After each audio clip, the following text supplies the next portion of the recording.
Ladies and gentlemen, welcome to Xbox the Box, an Xbox podcast. My name is Potato, and I'm with my good friend, Alice. How are you, Alice? I don't know which way I'm pointing today. Which side are you on? Where are you? Well, trapped in a box. I think we're all here, and we know why we're here. And it's not to do with the fact that Rooster Teeth's going to be shut down in, well, let's just say on Friday, or may have been already past it. But I'm sure a lot of people listening to us for the episode is pretty much here for one reason.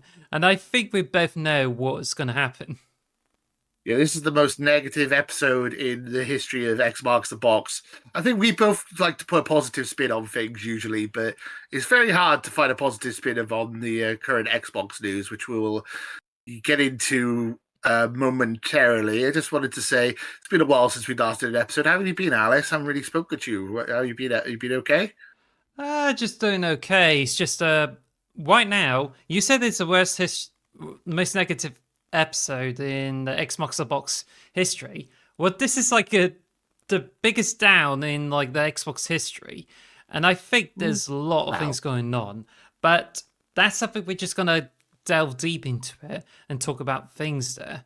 But I think, as you really want to put the positive spin on things in the moment, I think we can quickly sum out on how we're dealing, because both of us are pretty much in such a bad places right now. So yeah, I mean that don't really help with the conversation. Does it? I've had a bit of a family issue, which is I'll just say it. My dad's passed, so sorry to hear that. It's been a bit of a rough month or so, like the last couple of weeks. So that's why we haven't been doing regular videos or anything. So this first time I feel like talking about it on the air. So not a great time, honestly. And then these Xbox news, that's not great either. So on a positive note, I've been playing Rogue. That's quite fun. Free Pokemon. Rogue. It's a roguelike Pokemon game that's free on web browsers. www.pokerogue.net. It's a lot of fun. I'm kind of addicted to that at the moment. And I also dip my toes into the Fallout universe because I just watched the TV show. I think we both watched it, haven't we? So I watched it a long time ago, and I forgot about the TV series and moved on. But then I think it's still likely to be a bit of a talk, because this one is made a lot more game sales. So now you have lots more people playing Fallout for free, and even 79 of all games. 76, yeah. I've just downloaded 76, so I'm going to play that at some point. Good luck. I think it's improved a lot since release. Hopefully it is okay. Now that's a positive spin. That's a positive spin. Yeah. It just works. But the Fallout TV show, we both watched it. We're thinking of doing a spoiler cast at some point. We were planning on doing it today when we're recording, but it's gotten a bit late. We've had a bit of a busy day each, so we'll probably record it soonish, I imagine, hopefully. We could do it for like 15 minutes. Who knows? Who knows? But hopefully you should be seeing that within the next week or so. Hopefully we'll have a spoiler cast up front, because we both really enjoyed the series. I mean, I did. I'm not sure about you. I really enjoyed it. Oh, yeah. Certainly enjoyed it. Probably the best gamer adaptation of all time so far. Yeah. Take that, Last of Us. You know, I wonder how this is going to go into the Grammys, but I can assure you that the season 2 of Last of Us is going to be based on part 2 for the game. Did you think? Yeah, probably. And that's the worst. Like, the part 2 sucks. So, Fallout, at least it's an original story and they can go wherever they want. I'm really intrigued where they're going to go with season 2. This is something we have to talk about in the spoiler cast, because there's so many cliffhangers and so many loose threads. The only thing I'm going to say about it is that it gives me a lot of like Lost vibes to it. Did you ever watch Lost back in the day? Yes. There's a lot of mystery. Like, even though I know the series, there's a lot of mystery and stuff. And there's a lot more mystery in this than I thought there was going to be. I thought it was going to be pretty straightforward, but it's very like, ooh, what does this mean? Ooh, what does this mean? Who's this? Who's that? Where's this going? Like, this kind of like, there's a lot of that in there, which I'm really, really intrigued by season 2, and I can't wait for season 2 now when it eventually comes out. No spoilers from us here.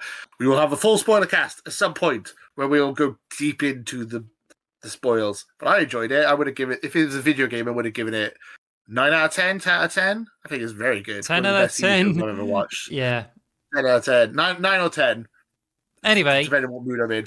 I still feel that you missed out on this opportunity to make reaction videos to each episode because there's some parts of episodes I can imagine you just like getting shocked by all these things, Oh yeah, especially with the dog things.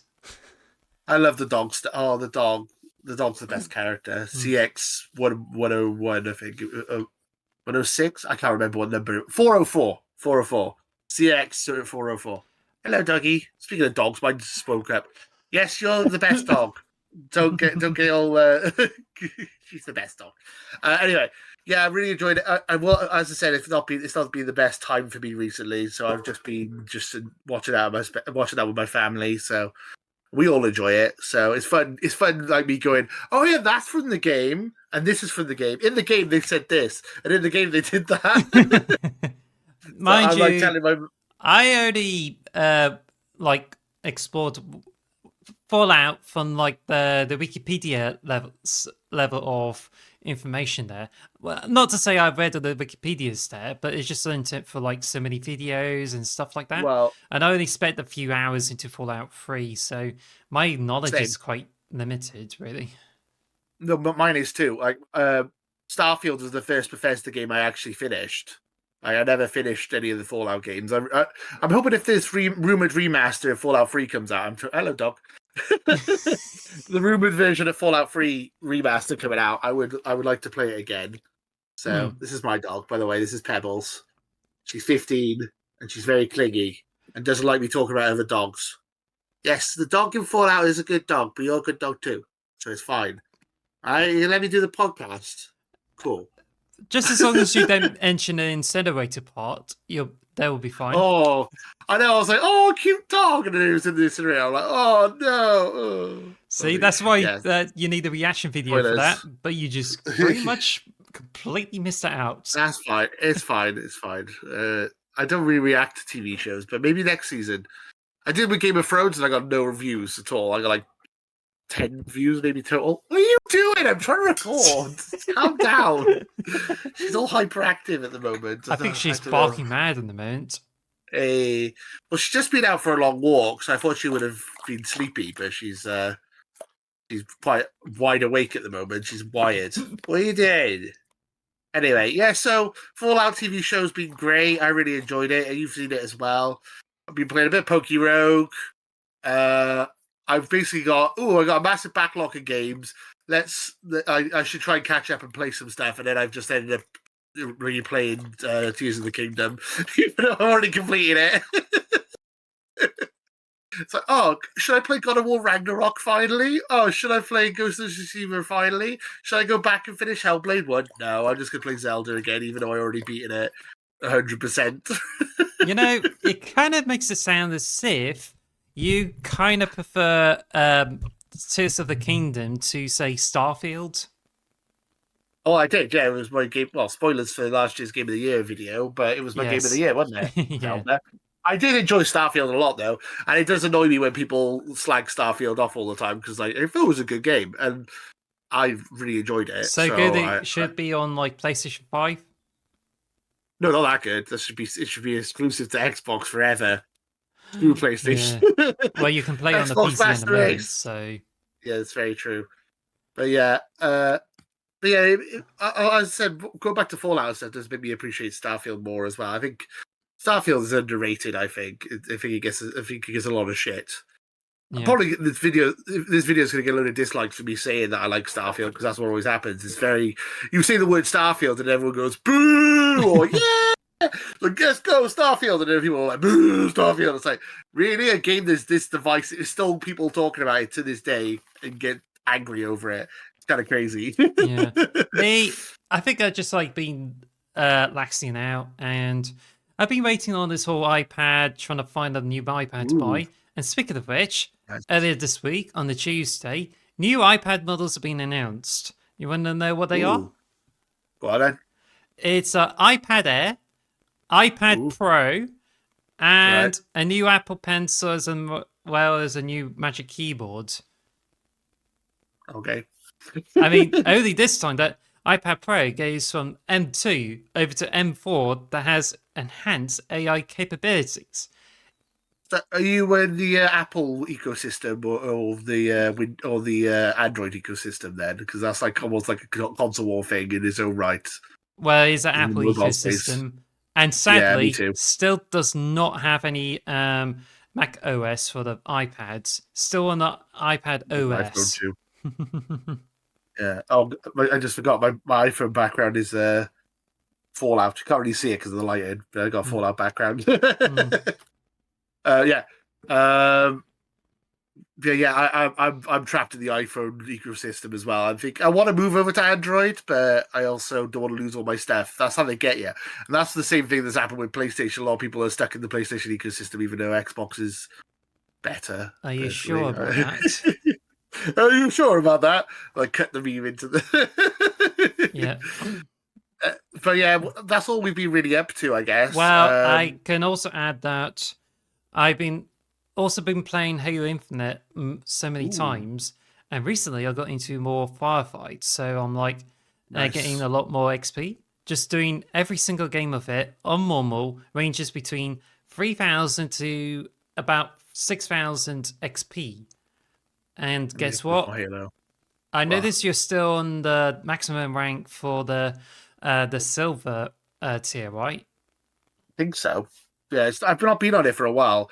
I need to go back to it because I need to finish the because Because I beat the last battle pass, but then there's been another battle pass operations, yeah. since. I But haven't done the recent one. we'll get on the operation stuff later because that's one of Mhm. the things we're talking about. This huge topic of the show, and Yeah.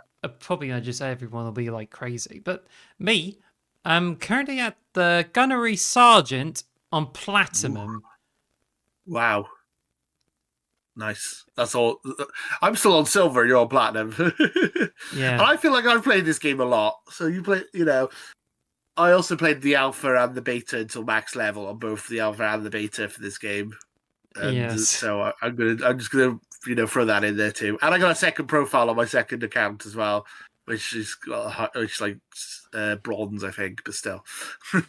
well, I think that if there's a podium, then I think your second profile is a bronze medalist or some sort.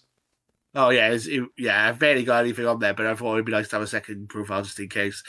So I love Halo. It's such a good game. I'm sad that it doesn't get the appreciation it deserves, really. But there you Yeah, go. I think we'll get into that soon because We'll get to now, that. That's in the news at some point anyway, so we'll get into that. well, Speaking of anyway, it, I must need to cut in now that we already about like 13 minutes into this episode and people are still likely to like, oh gosh, I'm going to stop this video because they're already talking something wow, else than what this whole thing. We all want to know about this whole thing, so we're going to get into it. So, mega topic of the week. Um, ooh, Xbox has been through quite a year. I don't know mhm. if it begins this year or last year with doing a lot of layoffs, and I've already Well, they've did. done both. Yeah, Yeah, they've I been mean, doing lots of layoffs, and that includes publishing deals. And then they've already like announced 4 games for the PlayStation and PC, and even the Switch. And people are like doom saying, or whether they just feel like Xbox is dying because of it. And it turns out it's just like Hi-Fi Rush. I think there was another game too. Oh yeah, the Sea of Thieves, and there's 2 Sea of Obsidian Thieves games like Grounded and Pentiment. and yeah, Yeah, so they're already like on the other systems, and it's just to see if Xbox tests the waters. And now, like I would say, 1 or 2 days ago, they shut down 4 studios, and hmm that would include, I think it was a mobile developer and another one. I don't know if you Round have Roundhouse Roundhouse Roundhouse. Studios, Arcane, Tango GameWorks, and I'm sorry, I can't remember what the fourth one was now. Oh, I feel bad. Let me get the notes up. Yeah. I mean, the main one obviously is Tango. That's the crazy one. Yes, so Uh, as I need to go through in the whole details here, the developer Arcane I think it's Austin or Texas where they are. I think it's Austin, and they've been Austin. working on what? Alpha Dog. Sorry, it was for Alpha Dog Studios, and then Roundhouse hasn't really been closed. It's been uh, consumed by Elder Scrolls Online. So the people who are working at Roundhouse Studios are now part of the Elder Scrolls Online team in ZeniMax Online. Well, to be honest, this one has like recently got flack for like being transphobic towards the employee and has some like really bad systems there, and they should be under fire for that. But all of a sudden, it's just like another studio gets merged into this whole thing, and I'm like, well, that's kind of sucks, doesn't it? And also, I Yeah. know that lots of people have been playing Elder Scrolls Online, but I think it just seems like a bit shitty, really. But speaking of which, as I was trying to say, Arkham Austin, I think you can tell this is like exactly coming because the Redfall didn't particularly work out and it has Yep. turned into a huge commercial failure. So it's no Mm-hmm. surprise that this studio got shut down, which is also disappointing because they're part of the umbrella that, even though it's not exactly related to all of the arcane games of some sort, Yeah. because the ones behind Dishonored or Prey or some sort, they're not affected. So so Arcade Austin were the ones who made Prey, Oh, which is a really good game, Prey, which I really enjoyed. But a lot of people left, and I think they said it was like an 80% turn. I can't remember the exact numbers, so I apologize if it's a bit off. I think it was like an 80% turnover between people who were in Prey and people who were working on Redfall. Because basically a lot of people left because they didn't want to make a multiplayer vampire game, and you can see why, because the game was awful. And it's a yeah. shame because that game, like Prey, was such a good game, so underrated. It's like Bioshock in space a bit. Like that's pretty much what it is. It's so good, and it's such a shame that they didn't get to make a second Prey. That game was so good. Yeah, so that's a good one, but obviously the most tragic is Tango. I think for most people. Yes, I think that's a bit of a shock, really, because Hi-Fi Rush, huge game of the year, and turned out extremely well. That even like got Yeah, awards and didn't like win a lot of awards, but it's certainly like turned into such a great game. yeah. And when it came with the PS5, it got even more popular, and now people are viewing more of a memes based on Hi-Fi Rush, which is like really good. And then I Microsoft mean, turned around and chopped that studio down, and that's not good. And that means no more Evil Within 3. yeah. I mean, wasn't Hi-Fi Rush your game of the year last year? And I think it was our Yeah. combined game of the year, if I remember. And also, if you weren't fussed on Starfield, it would probably be the best Xbox game that came out last year for a lot of people. It did really well. And then Matt Booty today has come out and said we need more small prestige games that are award winning. It's like, well, you had a studio that did that, and you've just closed them down. It Yeah. doesn't make any sense. Yeah, like that this is just baffling because like oh, we need more games like Hi-Fi Rush. Well, you already closed down the studio that made Hi-Fi Rush. I mean, It doesn't make any and you sense. even like bought the studio over. What is going on?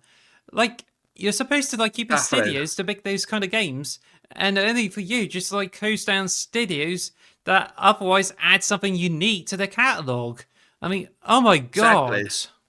I mean, I feel like Chai of 404 could have been, was it 408? 408 could have been Eight or like, eight.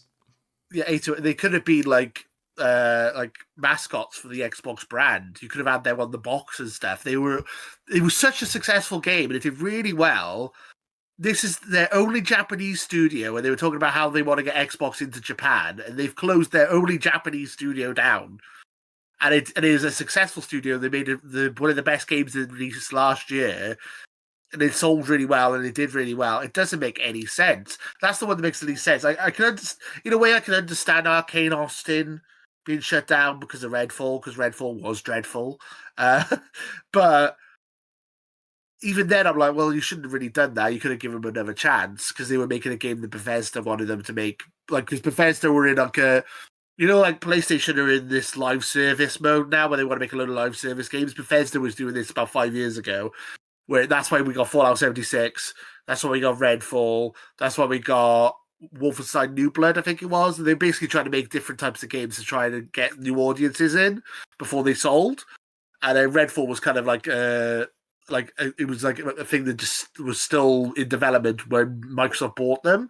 So I feel like they haven't had the chance to have a Microsoft-funded game, Arkane or Austin, where they could have done what they wanted. Well, They what didn't have the about freedom. what about Fallout 76 and Wolfenstein New Blood? Are they still Well, going? yeah, they're still going. Yeah, that was the I think it kind yeah. of vindicates my views there, but we get to that soon.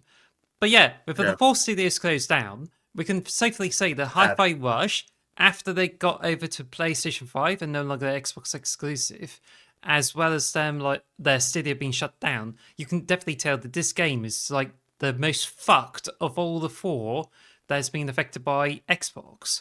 Because you have the studio shut down, meaning unlikely it will have more sequels. And even though it goes multi-platform, and they're supposed to sell more Xboxes, so you can definitely tell it's just been completely messed around. I mean, Evil Within, so we're talking about Hi-Fi Rush, which was one of my favorite games of last year. Is amazing. Evil Within is it had such potential to be like Xbox's Resident Evil series, like Davey and the PSP Trust guys. Well, I'm not sure about the other guys, but Davey really liked the Evil Within 1 and 2. And if you can get a PlayStation guy like that to want to play another Evil Within game, then you can, it's a genre that they haven't really got many games in. Essentially, it feels like Xbox are just doubling down on open world RPG games, which I like. Don't get me wrong, but it does feel like Bethesda is now literally just the Fallout, Elder Scrolls, and Starfield studio now. That's all they're going to do with those type of games, remakes of those type of games. That's what it sounds like anyway. Because they said they're going to focus on big games or I can't remember the wording they used for it. It was some kind of is it quadruple A games? Is it? No, I can't remember what they said. Sorry, this week we didn't have as many. We usually have a lot more notes. We were kind of. Don't worry, but we do have a lot of things off our chest anyway. But interesting you mentioned about the NPS we trust guys, because high impact titles. Sorry, that was the word. They're going to prioritize high impact titles, a.k.a. Starfields, Indiana Jones, stuff that's going to be basically the quadruple A that you said. Yeah. Yes. So and then today Matt Booty said that, as we said earlier, he wants more smaller titles. So make your mind up, Xbox. Yeah. Yeah, I mean, Matt Booty, it just seems like as if it's a Matt Bootlicker, because it just seems like he says Microsoft and says something out of his own boot. That's good. Fruit liquor, full Matt Booty. But yeah, he's just essentially saying out of his own boot and just say oh, we need more smaller games. And this is as if it's part of a meme where he just literally shot Tango Softworks and then now asking for some of the games of Hi-Fi Rush. I mean, what are they smoking? Are they just smoking some green stuff? Because this is definitely damaging the health of this whole company. I feel like it's Microsoft's, I don't know. We heard when we were saying earlier, we were talking about the 4 games coming over to PlayStation. When that rumor was going around, there were a lot of people were saying it's infighting civil war inside Microsoft. You have Team Xbox and Team Microsoft, and they're butting heads about what they want to do with the company going forward. And this feels like a fallout, no pun intended, from that situation. Some kind of this is a repercussion. I feel like this is Microsoft wanting to slim down the Xbox division a bit. I don't know. It sounds like a Labour Party, though. But they bulked up Xbox so much with all these studios, and now they're oh, let's just cut this. It's weird. Why even bother buying all these studios if you're just gonna? Interesting you say that, but before you do that, I just need to finish off and saying, in PS We Trust, guys, yeah, you want us.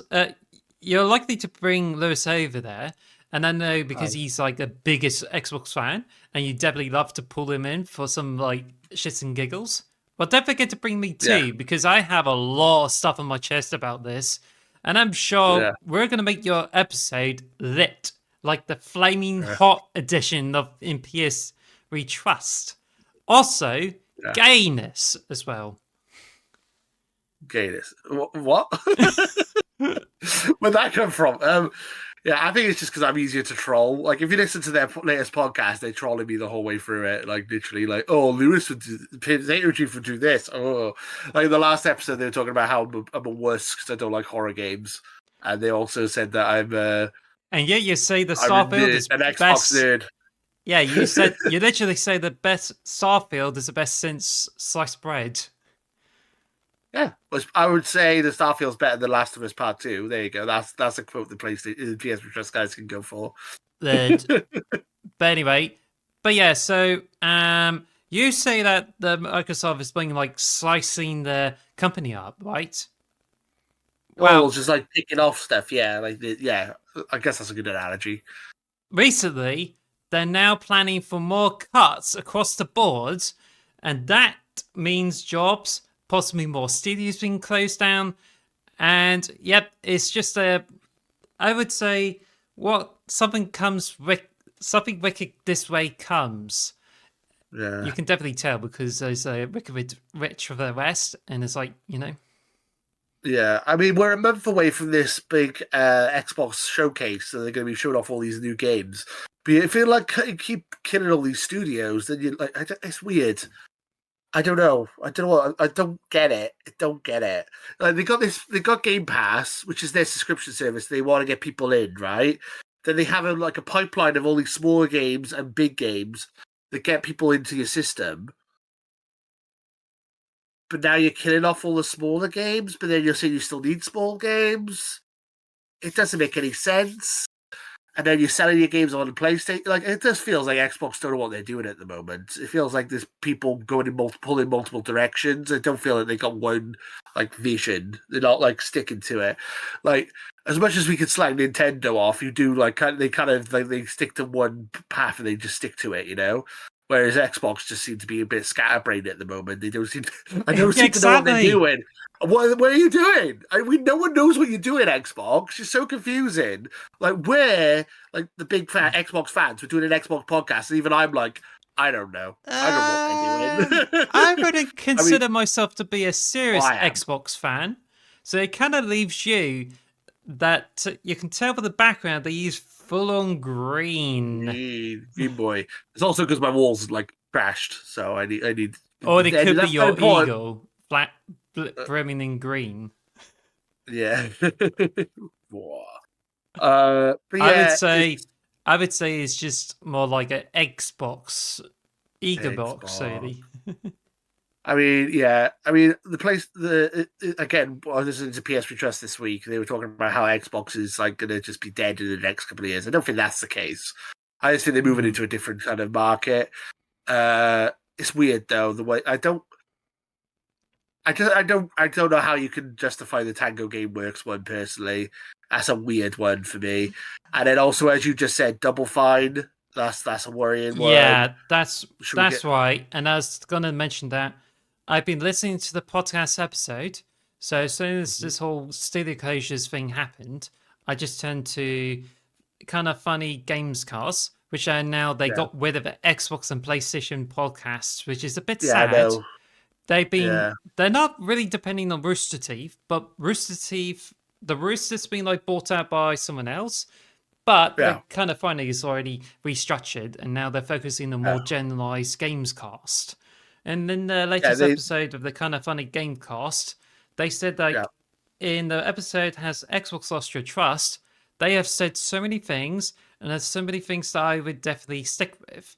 And one of the things they noticed is that they definitely know the Double Fine is the next target because Tim Schafer has some creative freedom and doesn't have a lot of production input into this, and the corporations deal with it.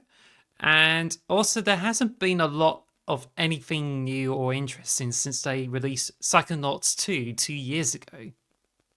Yeah, it's so weird. I hope they don't get rid of Double Fine. That's a strange way. Because basically, they were trying to build up as an independent for years and try and make money and stuff, and then they got convinced to join Xbox. And they've only just joined Xbox, even though they have been there for a good couple of years now. I hope not. I hope not. I hope it's like. I was like, in my head, I'm like, there's no way they would get rid of Double Fine, but then I'm like, but they got rid of Tango. Like you can't that don't make sense either. Well, So I can't logic them out anymore. I think it just seems like the Tango down, and now Double Fine is likely to be not fine. Hey, you love your puns. I don't know. It's like I've said this in previous episodes. 2020, we all went into COVID. We all were locked inside. We all were playing video games. The video game industry was booming. People were buying video games and in droves. Everything was selling crazy well. Obviously, the Xbox and the Xbox Series and the PS5 just came out. They were limited to stock and all this stuff. Anyway, basically, Xbox, PlayStation, all the games companies were like, we're gonna keep selling this amount of money, and we're gonna keep making money at this rate, and we're gonna keep making more and more and more money. And now people actually can go outside and touch grass again. Their sales are going off a cliff. Like now people are out. Like I love video games, but there's a lot of people who don't really they'll go outside and get drunk, or they'll go do something else with their time, which is fine, I suppose. But basically, game sales are on the decrease now, so now they're panicking. They're like, what can we chop? What can we get rid of? Where can we save money? And it's just like now PlayStation are panicking, Xbox are panicking. I feel like the only company who doesn't seem to be panicking is Nintendo. Maybe they are panicking, but we just can't see it. Like they're like a swan with their feet going under the water. Well, I think the game kind of funny games cast have been like rather pessimistic, as they're saying, which I seem to agree with, that one, people are now going to be afraid of failure. They need to succeed and make money in order to prolong their franchises. And if they fail, they're going to get penalized substantially. And second thing is that these companies do not really care about all of the exciting stuff of the customers. They care about satisfying the stakeholders in this, because they need to make sure everything they make is profitable and is something that satisfies them. I don't know how exact is their wording in this whole thing, but the reason I agree with those kind of things, because for many years, games industry used to be about people making games and creating something that is likely to innovate or getting people to be interested in all of this. But now, like as it has been developing for many decades, you have people who now like try to make everything and make sure it runs like a business, and it holds true for the games like Halo Infinite multiplayer, Fortnite, and even Overwatch 2, where they are literally trying to sell you with so many cosmetics, and it's literally turned from like getting a fraction for each copy sold to getting paid more than just the retail price. Or if it's free, they still get loads of fountains of money from all the cosmetics they sell. And that's all they care about. Is just they need to make sure they try to milk the customers' wallets, trying to make sure it's enough profitable. And they need to be able to grab people's attention instead of creating something that is absolutely creative. And this is the state of the games industry as it is, really. Sad. It's sad, and it's not just Microsoft, unfortunately. It's all the companies are like this at the moment as well. It's really sad. Like innovation is like gone down the toilet, you know. Like essentially, AAA games, they can't, as you said, they can't risk anything. They can't make anything risky. It's going to be everything sequels or remakes or remasters or like is everything like it's the same as Hollywood. Everything's got to be safe. You can't do anything too risky. The only things that ever come out of the box are basically indie games. Essentially, if you want new, innovative, interesting things, you got to go into the indie space. Essentially, like the AAA space is kind of horrible at the moment. Honestly, I feel like I'm an old man, but I honestly miss the 360 days. I really do. Where games took like less time to develop and they were a bit more interesting and a bit more varied. Now it just feels like everything's just like it takes 5 years to make a new game, and they're all sequels and remakes of games we've already played. You know, Yeah. it's sad. Well, interesting you bring that up because about 20 years ago, you'd be seeing more sequels, and you thought, well, that's a bit sad. And now it's like even more sequels happening. It takes more time to Yeah. develop. But, I mean, I don't want. I but was gonna say, like, if you just watch the recent video game donkey video, I know he's not the most reliable source of information. It's just hilarious. He's like basically talking about remakes and remasters of games, and literally every game he comes up with, it's like, oh yeah, they've remastered that like 6 times. It's like, oh, they'll never remake Elder Scrolls, and then they show like Skyrim like 6 different copies. Oh, they'll never remake Resident Evil, and they like 6 copies. They would, and it's basically like it's hilarious. Watch it. It's on his channel. It's like 3 minutes. It's just yeah, literally him talking about how many remakes and remasters there are, and even games you've never even heard of are getting remakes and remasters, which is not just nuts. not just the 21st century games, 90s and 80s games being remade. Exactly. And guess what? Nintendo just recently like mentioned the World Championship NES edition, and that Yeah. includes NES games complete with challenges. And they've been re-releasing that stuff many times. And same with Soul coming out about a year ago or some sort. So Yeah. they're not just like re-releasing all the 3D games, but also 2D games as well. So that's a state of Yeah. games as it is. It's depressing. And then also, I was listening to listening to the PS Trust guys. If you like PlayStation, listen to them because they're great. They were talking about how there's so little like PlayStation 5 only games, and most games are PS4 and PS5 that they had to straddle the line a bit. Like Yes. God of War Ragnarok is on PS4. Basically, there's literally like only a handful of games. And it's the same with Xbox. I think it's like Flight Simulator and Forza Motorsport, and I think there's a couple of others, but there's not many games that are like current gen only either. So it's like it's a weird time to be a games fan. Yeah. Just for yeah. So I would have to like say that interesting you mentioned about the Hollywood's creativity. Well, Hollywood is quite literally it's pretty much creatively bankrupt, and you can yeah, really see this in games too. Even the Stephanie Sterling has mentioned one of the reviews as one of those companies have been creatively bankrupt, and I think it just pretty hmm much says about a lot of those games that like you'd be thinking as if you get all those new Sony games to come out on like say the PlayStation 5 is either it has to come from the indie developers it's just unlikely to be heard or seen and we haven't been talking about a lot of that Stray. That's a really original title that came first on the PlayStation 5, but the yeah, biggest titles to come from Sony are like God of War, Horizon, and even like yeah, and there's not even like any Sony titles this year, and instead you have like Stellar Blade and Final Fantasy Remake, which is hmm literally third-party PlayStation 5 exclusives. But it's just really depressing. You know that the Rooster Teeth is closing this week, and Monty Ooms like made Ruby.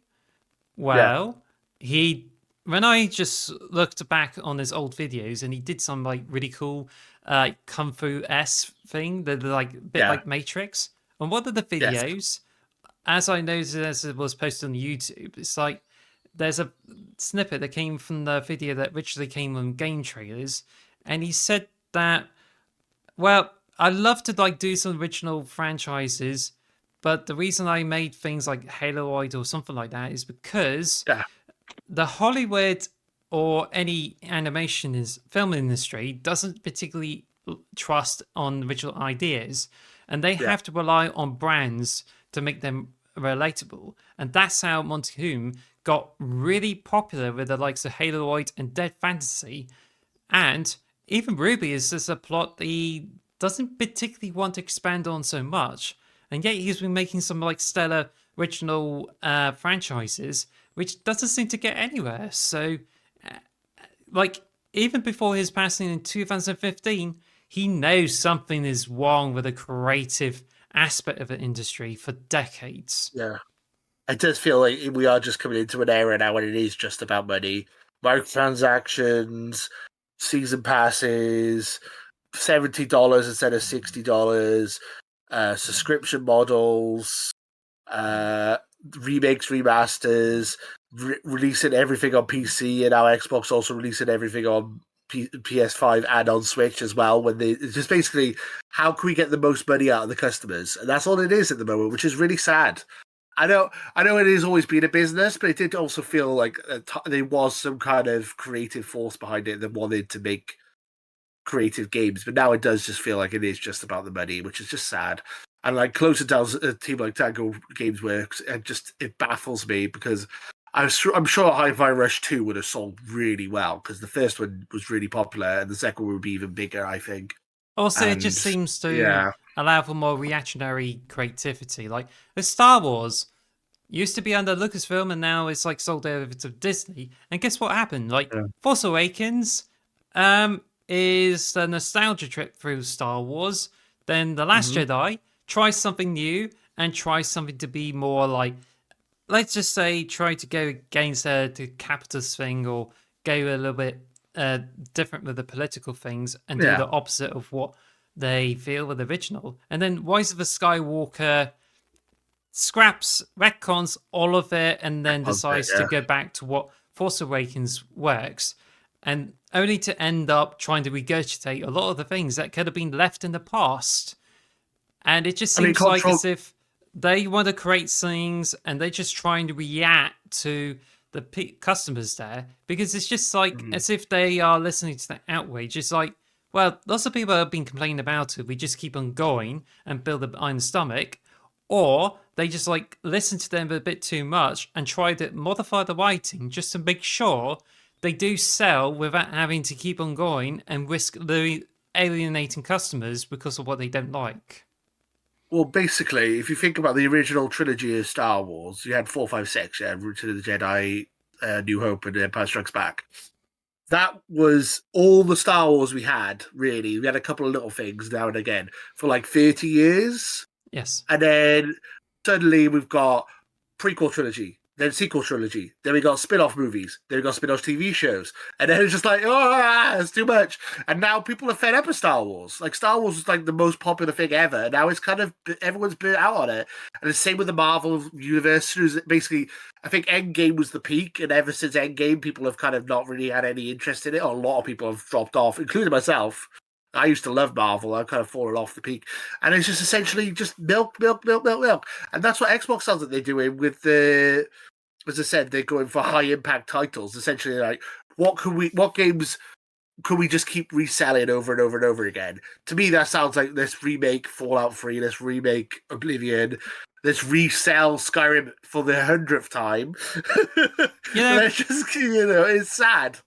I think if anything, Luke Skywalker kind of seems like a representative of this. Like back then, he's like the literal hero and something you can trust, and that's been like that for 30 years. And I was like so into like Star Wars. My sister doesn't like it, but I just still like checked out Star Wars, and I even seen like episode 1 in the cinema. That was 30 years ago, and Star Wars is still hip and trendy. And I've been collecting Tazos of the original trilogy. So like absolutely fantastic. But now Luke Skywalker, the biggest moment is when he grabs a bottle, milks said alien for blue milk, and drinks it. Guess what that film appeared in? Last Jedi. The Last Jedi. Controversial take. I actually like The Last Jedi. I think it was alright. It was decent. There was a couple of bits of it which sucked, like the casino planet and stuff like that. And Rose was a horrible character, but they had some really good scenes in it as well. Like when Kylo Ren and Rey were like fighting back to back against the army and stuff. I thought that was fucking cool. In one take and one camera, amazing. Oh, so good. Hey. But then it's just got all retcons in the Rise of Skywalker. Yeah. But you can definitely tell, like, how Star Wars used to be a precious thing, and 3 films is just absolutely what you need. And any of those spin-offs and books, you'll be okay with it. They just hasn't been advertised that much. But now the Disney wants to give you everything as if you really care about, and try to watch all of them so they can add to this whole lore.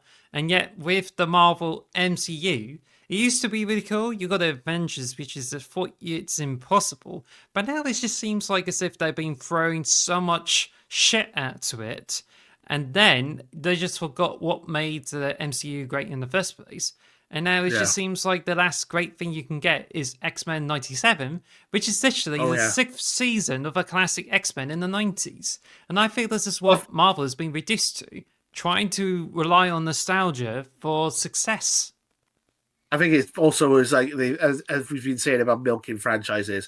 Like, see, I think if I remember correctly, like phase 1 was like 10 hours, phase 2 was 10 hours, phase 3 was about 10 hours, and then phase 4 has been like 100 odd hours of content to watch Oh, Lord. because there's like 5 or 6 different TV shows and movies, and they're all canon and they're all tied in together. It's like, you don't like, this is why people don't read comic books, because they're like, oh, where do I start? I don't know where do I start? Well, you can start with this comic book from this series, but it's not canon towards this, but it's also in this universe on this planet. This is Planet 48, and you could go planet, but then they start canonical to this one. Actually, DC just rebooted this whole series. It's like, oh, so I was like, yeah, no, just calm down. Anyway, we've gone off track a little bit here, but it's just capitalism bad. Boo. Right. Now then, I think I'm going to bring up this interesting article because there's some couple of tweets Ooh. that, let's see. I'm trying to find those tweets from the. Oh, I think there's some interesting bits there, but I'm just going to find an article where two of the people have been responding to it, and because at the moment there's one from Hourhead who made Helldivers 2, which recently made the news because PlayStation tried to Login. force the PlayStation Network link on the PC version, and people revolted, even with lots of negative reviews, because Mm-hmm. they do not trust the PlayStation Network. So it just seems to be quite Yep. interesting. But anyway, the CEO of Hourhead Studios has said, I don't understand the closure of Tango Gameworks. I mean, why close instead of divest? Surely the team would easily have been able to find a new home. Mm. Yeah. I like Arrowhead is like a really good success story, apart from obviously this whole controversy the last week or so. Yeah, I don't think anyone understands the Tango one. You're gonna have to ask Xbox or Microsoft why they've done that, because it doesn't make any sense to me at all. They got small prestige titles that are done well. They have a good IP. They're popular, and they're in Japan, which is all things that they want from a studio, right? I don't understand it. It's baffling. Really don't get it. And yeah, people in the industry don't get it either. So I honestly don't understand. Yeah, Now, it's weird. there's also the Moon Studios CEO, Thomas Malher, who pointed to the situation with the Tango Networks and stating why the company was never sold to the big publisher. And that's when he did mention that to everyone who's been pestering me for years about why we didn't allow Moon Studios to get acquired by a big publisher. That's why. I lived through Mm, the 90s and saw what happened when smaller studios were acquired by EA. Never again. You see, it's not new. that's fair. When the studios got sold to It's true. EA, it just turns out they either get closed or they perform worse. Like you see what happened with BioWare. I don't know about Citroen Games or some sort. They end up making more Need for Speed titles, but I haven't heard. But there's Free Yeah. Radical, who's been making Time Spurs Future Perfect for EA. Got up with Microsoft and then got shut down. And there's 7 more studios that even got shut down, like Visual Studios of some sort. But yeah, Hmm. I mean, it's something I've been thinking about a lot as well. Is that Phil Spencer and all that in Xbox? We've like ever since the botched Xbox One launch with Don Matrick. It's been good guy Xbox, good guy, like Xbox and the good guys, where they're like pro consumer, yeah. But it's like, that's a oh, that's a but I'm lie. wondering like the. Well, they've tried to become pro consumer. You didn't even let me get. I'm getting to my point. I've been wondering when that's going to turn. Like, when is the penny going to drop, and when they're going to start being assholes again? Because they were assholes in the beginning of the Xbox One generation, and I can imagine, I've been waiting for them to be like, but we need to make money. Like, oh, Game Pass is a great service, but we're gonna hike the price up by another like $10 or £10, and then oh, this game did well but not well enough, so we're gonna close it. Like this is what it feels like. We're on the They turn into the dark side again, which I don't like. I'm hoping that I'm wrong, but it does feel like we're starting to get into negative Xbox again, which sucks. As I hate like, oh yeah, Thomas they've has been the also good guys for a while, but it don't last, unfortunately. Thomas also continued that it could very well be that Microsoft already had prior discussions of these studios and decisions were made to shutter these studios in order to let them reform in a more efficient way, only to then make deals with those new ventures again. Let's take Tango Gameworks for example. They just made an excellent Hi-Fi Rush, which everyone rightly loved. And maybe the way to make more of this stuff is for that core team to form a new venture so that they can focus on making more of just that, but not within likely bloated setup they had before. So I do wonder whether That's they're just interesting. trying to mess them up in some way. That's interesting. Cool. Well, they said that's what happened with Toys for Bob. Like Toys for Bob left Activision / Xbox to go independent. Then they slimlined it all down, and now they're saying, "Oh, we're happy to work with Xbox." So maybe that's it. Maybe they built in a new studio with the people from Tango when they're like slimlining it. Maybe that's a possibility. That's an optimistic take. I'm still the cynical take that they've just closed it down because money. But I like that take. Maybe it is. Maybe they're restructuring and this is the better way of doing it. Like starting from scratch. I don't know. Oh, there's another thread from Brad Hildebrand, who's once part of Microsoft Public Relations and has Yeah. made a bit of a chunk of a LinkedIn post, which is on LinkedIn at the moment, and said that so games like Hi-Fi Rush, which is incredible, mind you, gets a very small bump in revenue from being the hot Game Pass game for the month, then it falls off the cliff when everyone moves on to the next thing. Poor Redfall had it even worse since it launched so rough it never had a chance. This system was fine for the while when Game Pass is growing like gangbusters, but now it's slowed way down and the amount of revenue it's attributing to games isn't keeping up with the budgets to make them. So far, the big bets on driving new subscriptions haven't spurred near enough growth, and there's not much on the horizon that is likely to restart the momentum. The best bet is COD, Call of Duty, but do you really risk the guaranteed sales revenue that franchise brings by putting it on Game Pass on day one and potentially lose massive sales? I don't know what the plans are, but either you put it on Game Pass and lose money, or you don't and the subscribers revolt because they think that's what they signed up for. Ooh. Well, the Call of Duty one I always find interesting, like because honestly, I feel like Call of Duty makes more money on the back end than the initial $70 sale. I think getting people into the subscription is like that's fine. They'll make money from you signing up to Game Pass, and they'll probably have a load of people signing up to Game Pass, and then they go, "Oh, here's the season pass, here's the DLC, here's here's the microtransactions." Essentially, Call of Duty is a free to play game that you have to pay £70 to play every year, basically. And they still make loads of money even after the initial sales.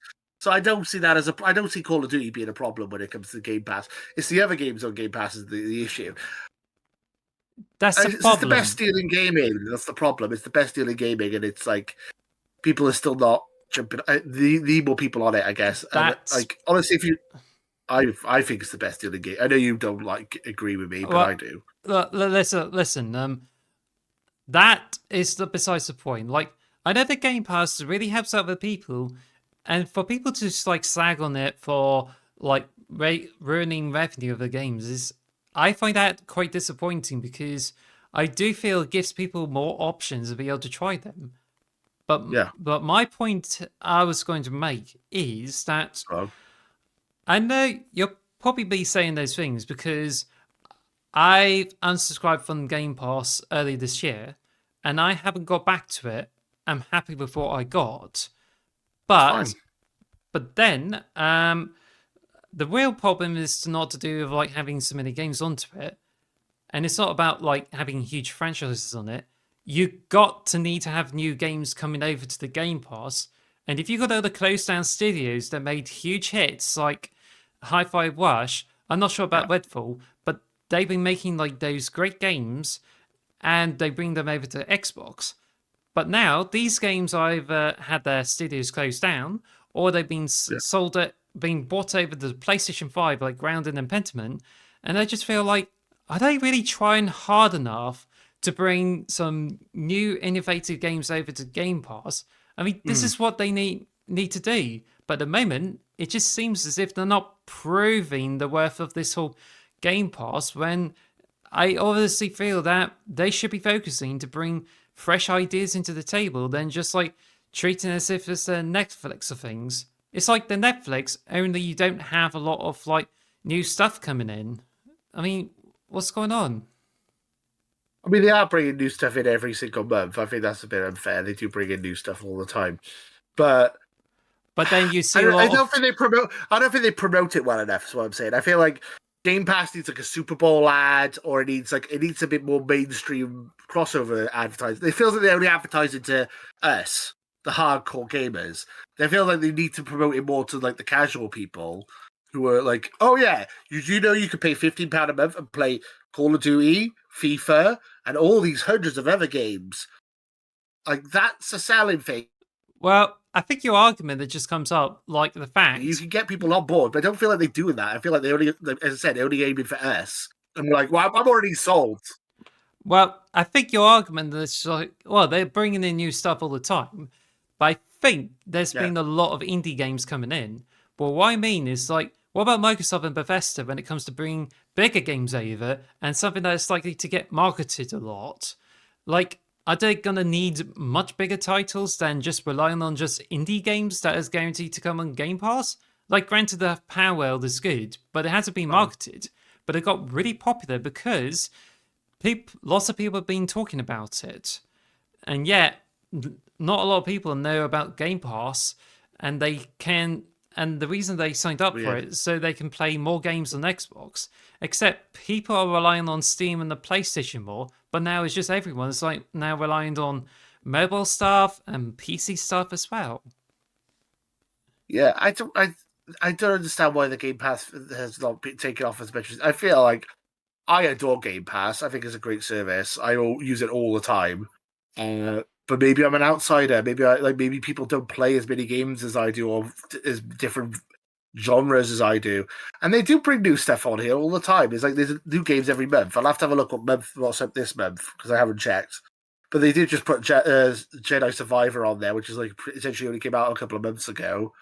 They got a load of new games on there.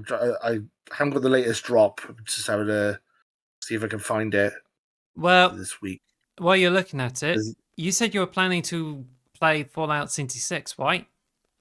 possibly. I was considering it because I've been in a Fallout mood ever since watching the TV show, and I got Fallout 4 on my wrong ally. So Well, I think you should really check out. There's Phil Spencer's camp, which you might be a bit late to oh find yes, because it got nuked to death after the studio closures.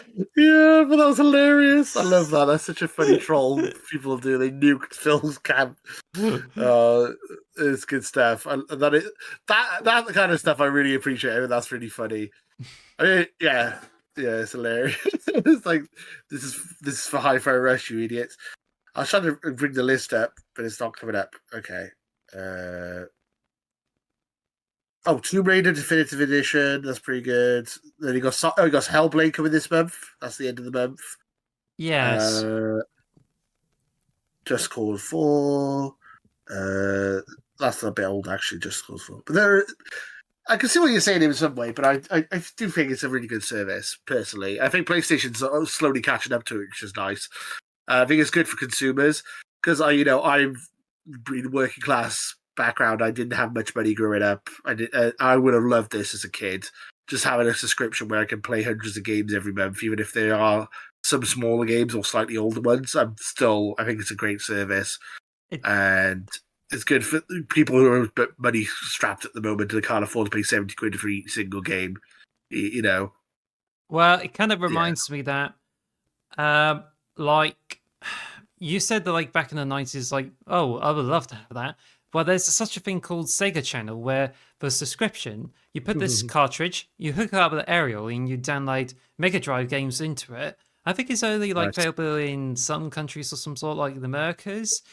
But yeah, Yeah. it's kind of a bit of a rare service where like Sega Channel, plug it into Mega Drive and download stuff through cable. In fact, there's a lot of similar services for Super Nintendo in Japan or something like that. Yeah. So they did those kind of stuff Ahead of their before. time.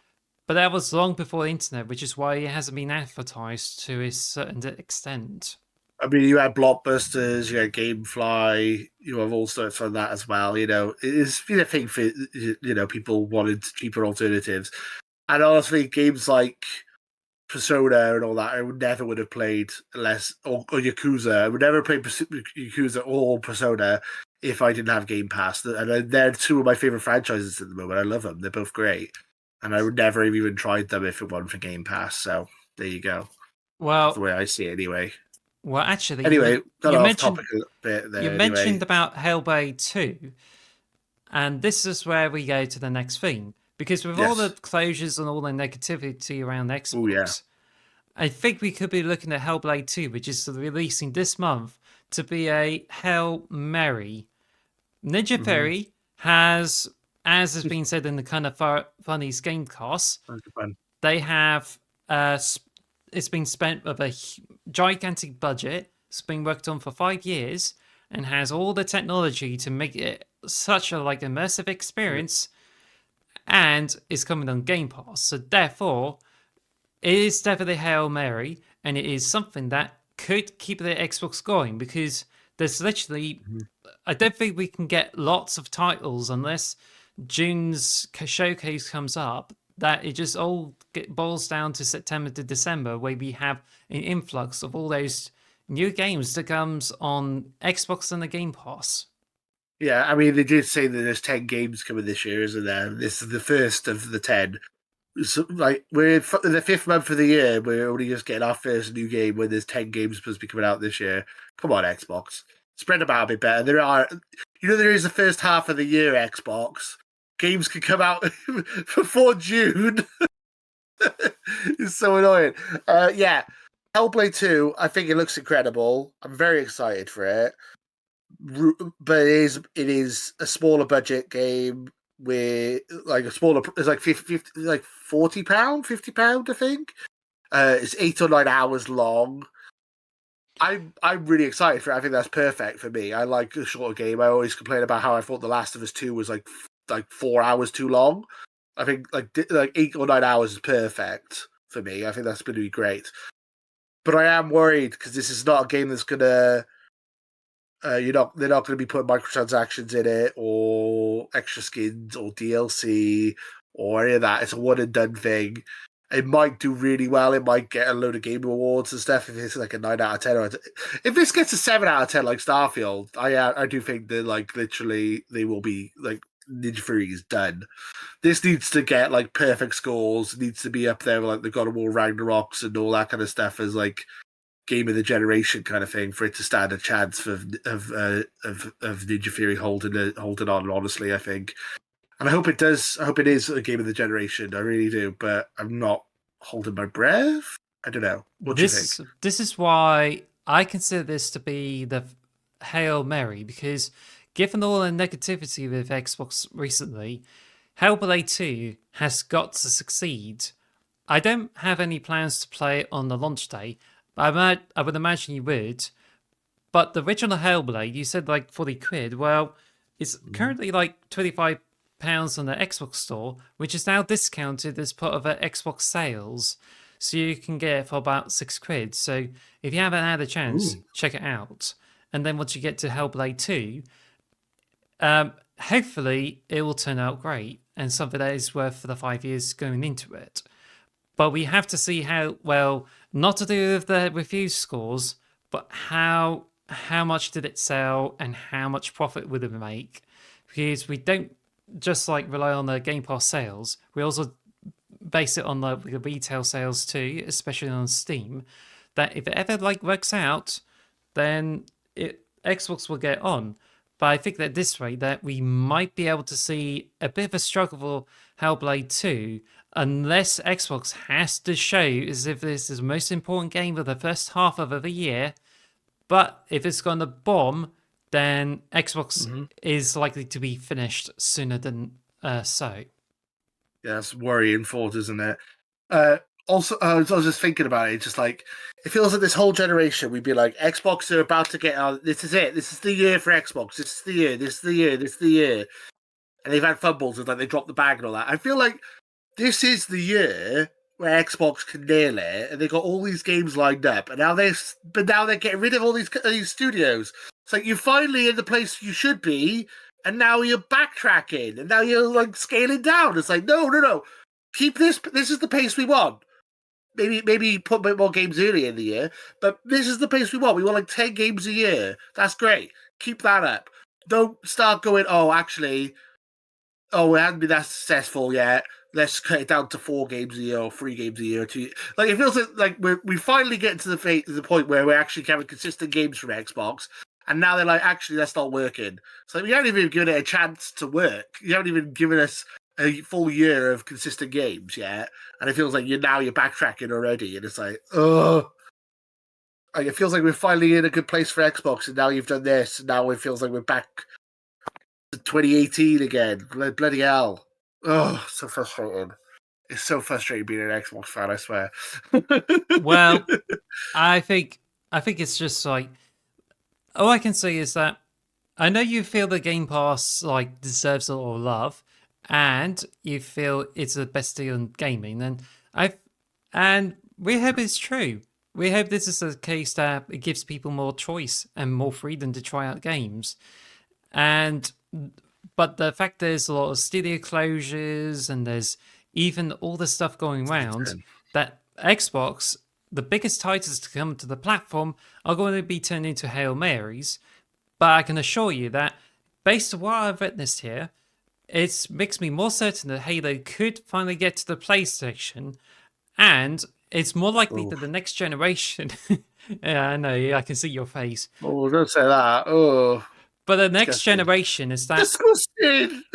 But playing Halo with joysticks that are next to each other. What is this? What is this? How adaptive triggers on Halo? Oh no! Keep that away from me, Jesus!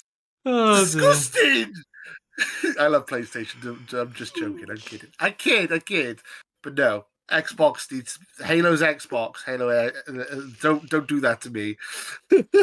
Well, I mean, Halo Infinite might find a home on the PlayStation 5 to keep this whole community up. But anyway, but yeah, it's just like, I just feel the next generation is, I don't know, it's a bit uncertain for not just for Xbox, but also with PlayStation, because PlayStation, you can tell they're struggling too, and now they're just going to put more of their games on PC and everything. And it just seems like, now it just seems to give the PC side of things to have an extra chance, like Steam, Aces Ally, doing the handhelds. And once they decided to do their own console versions, you can plug it into the TV, then this just means Xbox and PlayStation are going to be left out in the dust.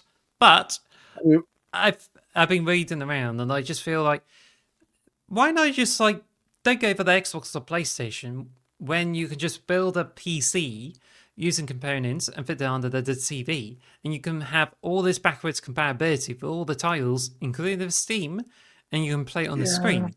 But as I've been watching the recent video, you need a remote control so you can like turn it on or off, and then you have to wait until it gets into Windows and load up Steam picture mode. But I just absolutely feel that hardware creators and everything, especially with Steam, they're likely to blur the boundary between PC gaming and console gaming, and likely to steal the fire from Xbox and PlayStation. Which is why that for Xbox and PlayStation, they have to work hard to get everything as innovative as possible, because at this rate, if they're going to keep on going like this, then they're going to be dead, really. That's a bummer. That's a downer. I was going to say my ROG Ally. I got that, and I got a £20 dock that literally plugs it into my TV, so I can literally play all my PC games on the big TV if I wanted to as well. And it has Bluetooth for Xbox controllers and PlayStation controllers, so that future already exists.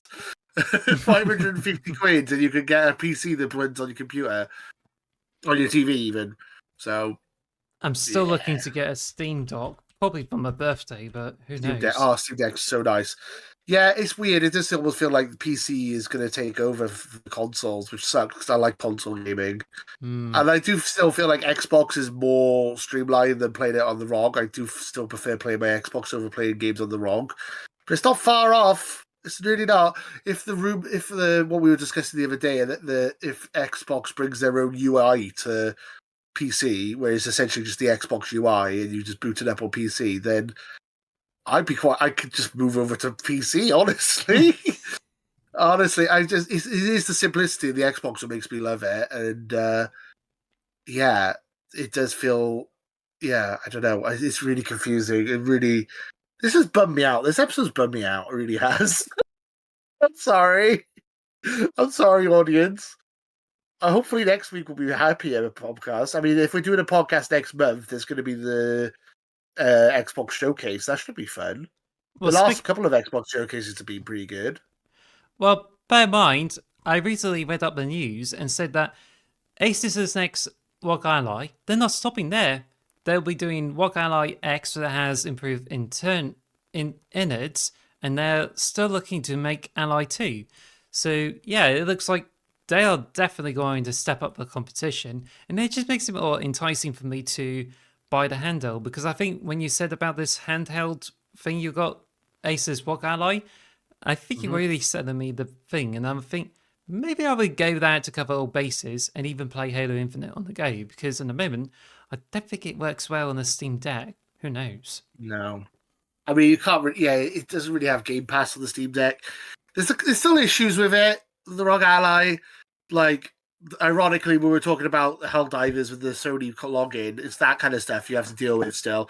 Like, oh, I'll play this EA game on my off Game Pass. It's like you need to download EA Origins, or you need to download Ubisoft Play, and like, oh, go away. I won't bother then. Like, I only ever play Xbox first party games because I don't want to download another launcher on my ROG Ally. I honestly. And it does limit you a little bit with that. So if they can get around that, that'd be great. Yeah, I'm bummed, honestly. I'm hoping Xbox get your finger out, sort this out, fix it, Xbox, do good things. Now, Don't be dick. let's move on to the smaller topic, because we've been talking about this for over an hour. So we're going Yeah. to go through Halo Infinite. So Okay. we were going to do the video about it, and unfortunately, we haven't got the video. And it seems the situation with Halo Infinite has become more awkward. And Yeah. yet, this has already comes out moments after the extended multiplayer trailer came out, and it shows how far it's got through. I mean, what's worth it to complain about it when it has over 70 maps in it? That includes forge Yeah. creations, it has lots of modes, and it has lots of customization. And it looks like, yeah, I think they're already like advertising Halo Infinite, and that is looking pretty good. Except we still don't have Griffball, we don't have Assault, Yeah. even though these modes, as well as the double barrel shotgun, are still being in development and has yet to be released out as a public release. So I don't know what's going on. Yeah. Like Weird one. Banish Honor of some sort, that would have been the perfect opportunity to release the double barrel shotgun, which is something like more like a Banish weapon, except that did not come out. And No. even gets worse. Just an operation, and you get one bundle where you have two pieces of armor sets, which you hope to buy individually, but you only get to buy the bundle. Whereas on the store, it takes out all the things that are like season one, possibly for the reduced price. And I'm like, have they literally run out of steam when they got so much content behind closed doors? I mean, what the Yeah. hell's going on? It does feel, as you said, it feels like they're sunsetting the game. It feels like, as I said, they just released a trailer saying, "Come play Halo Infinite. It has this amount of maps, this many modes, blah blah blah." It doesn't say, "And this is coming." It basically is like, it's essentially, we've actually released a full game now.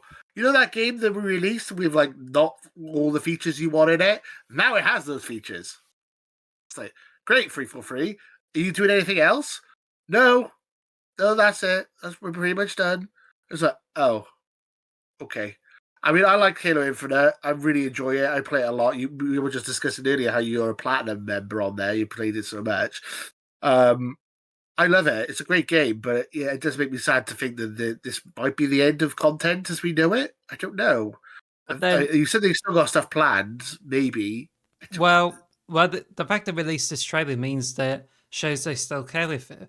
I'm not sure how convincing it is. Like they got more operations.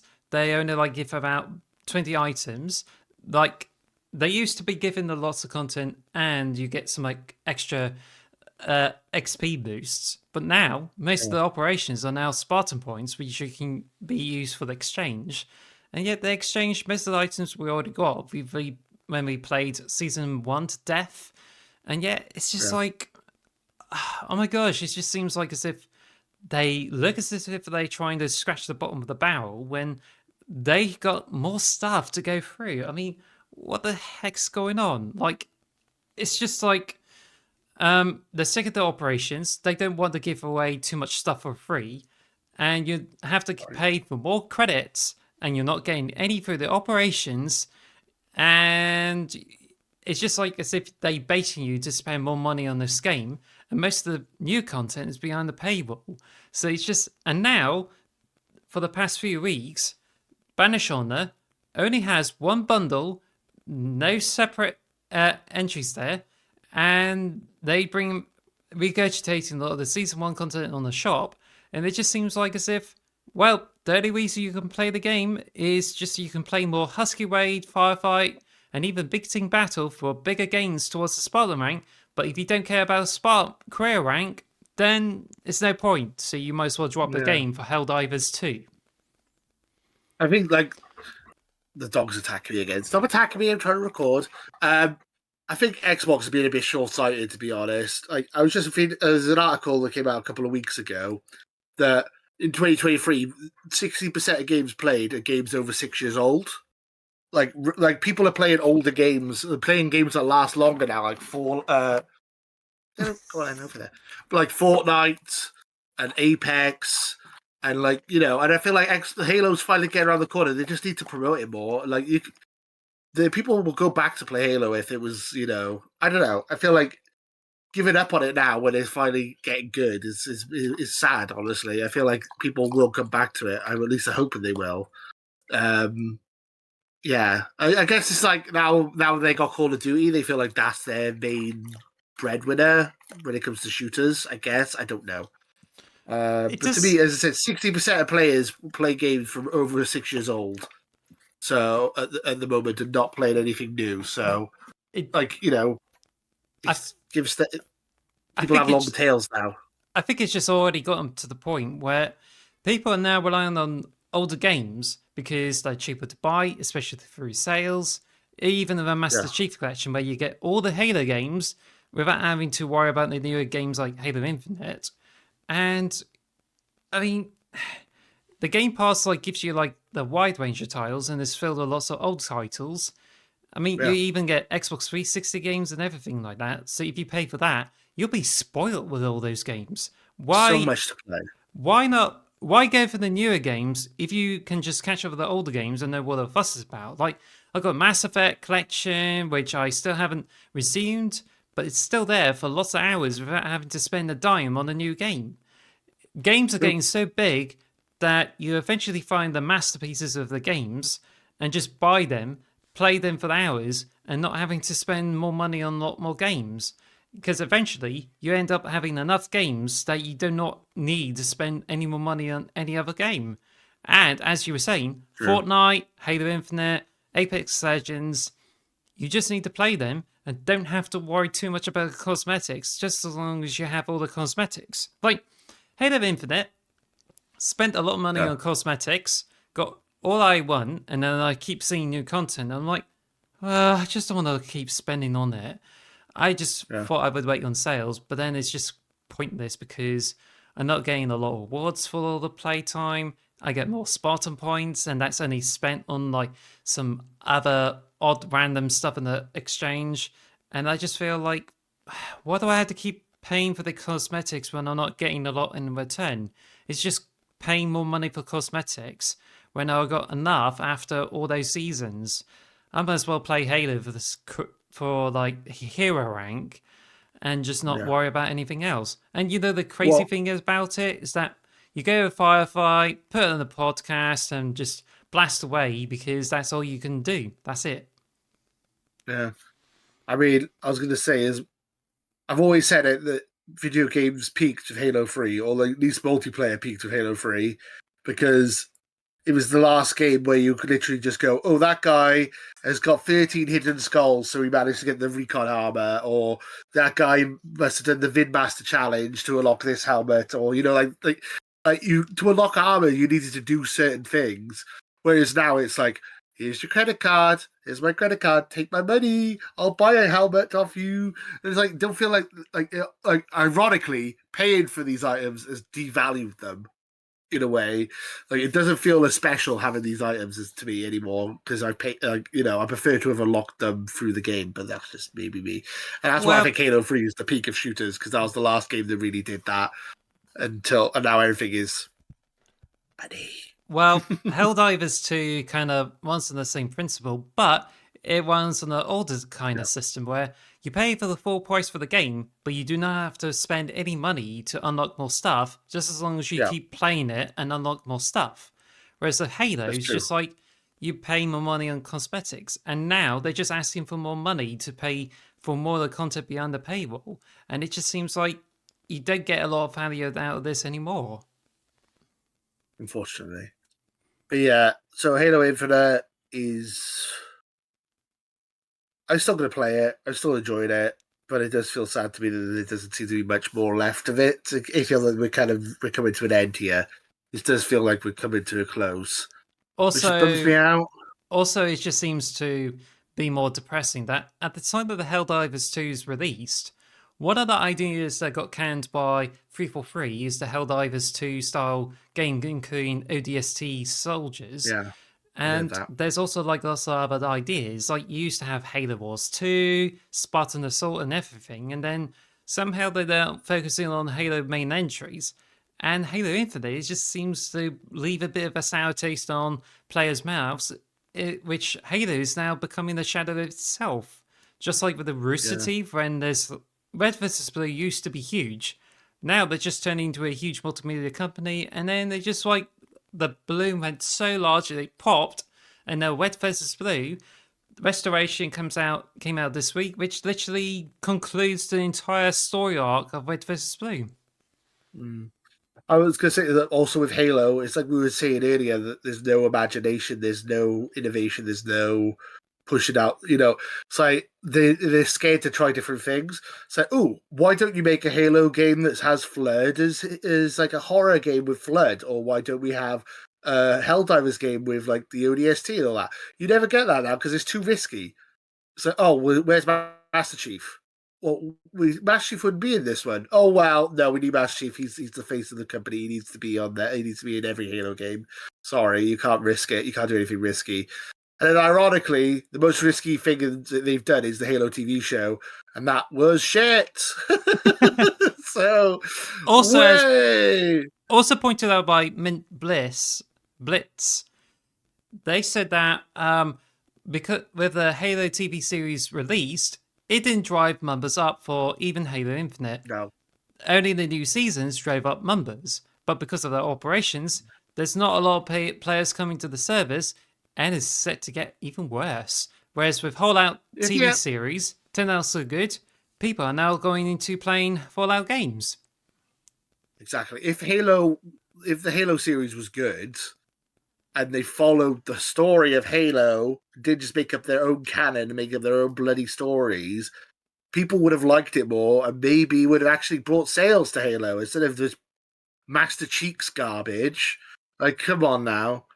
Oh, yeah, it's annoying. I haven't watched season 2 yet. I've heard it's better, but I haven't watched season 2 yet. Anyway. but yeah, anyway, yeah. Fallout far superior to Halo TV show. There we go. Yeah. The hot take. That's not very hot. It's like lukewarm take.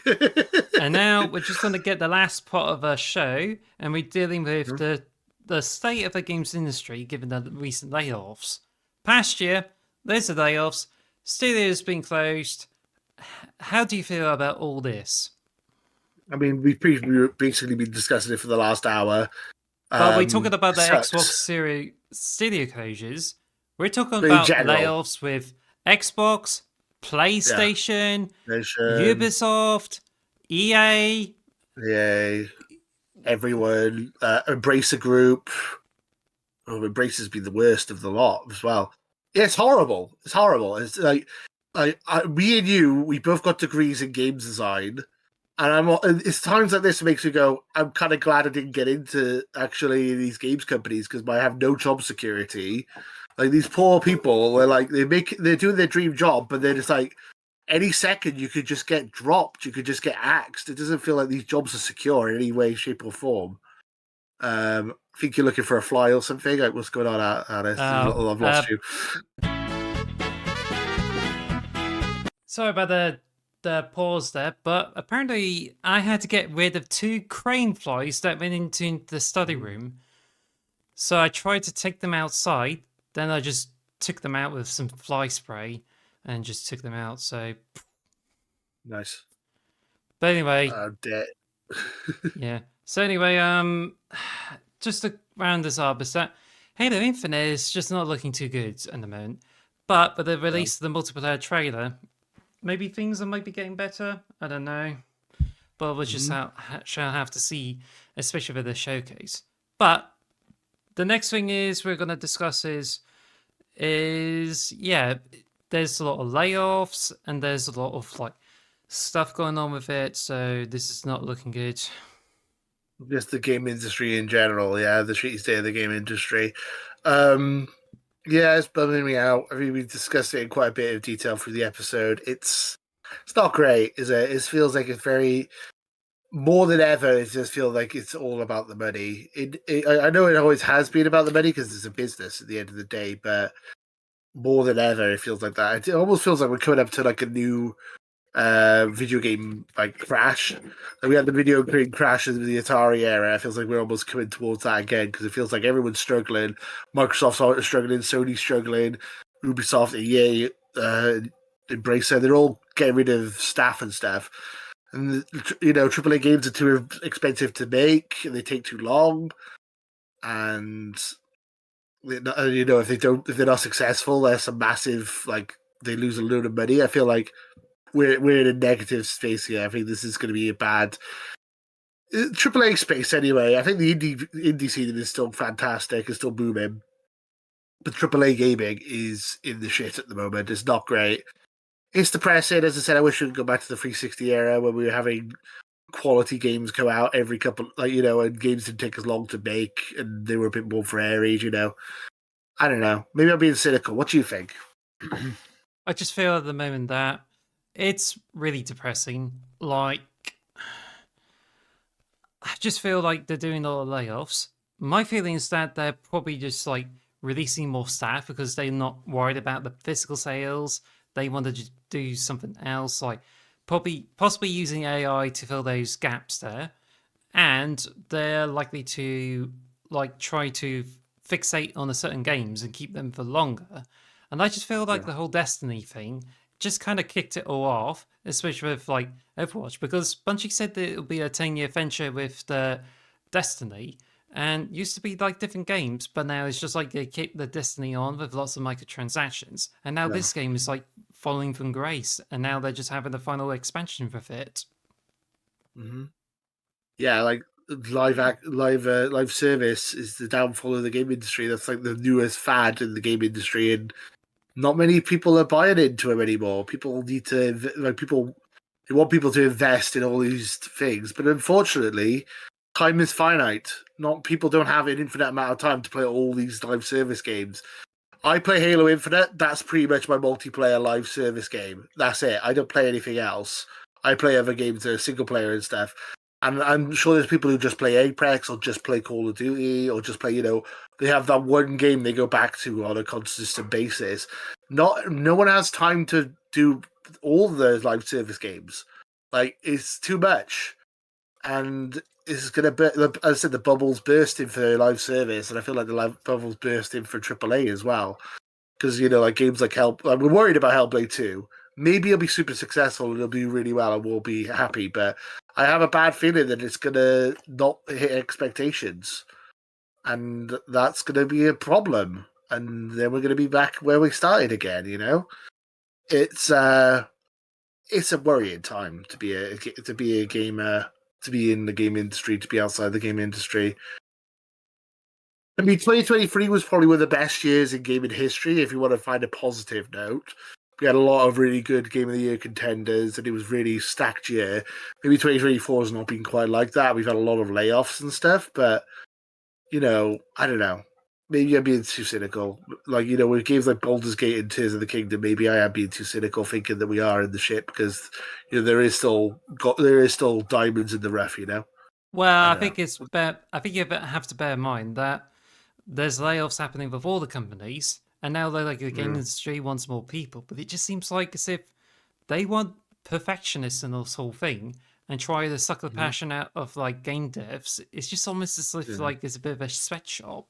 Like they have to Yeah. stick with the perfectionism, the fewest amount of people as possible, and it's almost treating like a fast food restaurant. Like you want people who can do their excellent job, like 125%, while they just have to keep the numbers down. But I feel it's just likely to lead to some starvation of this whole industry. And this leads to what I've been saying for like a few years. We're likely to be going into a video game crash because we keep Yeah. receiving games that has glitches and all sorts.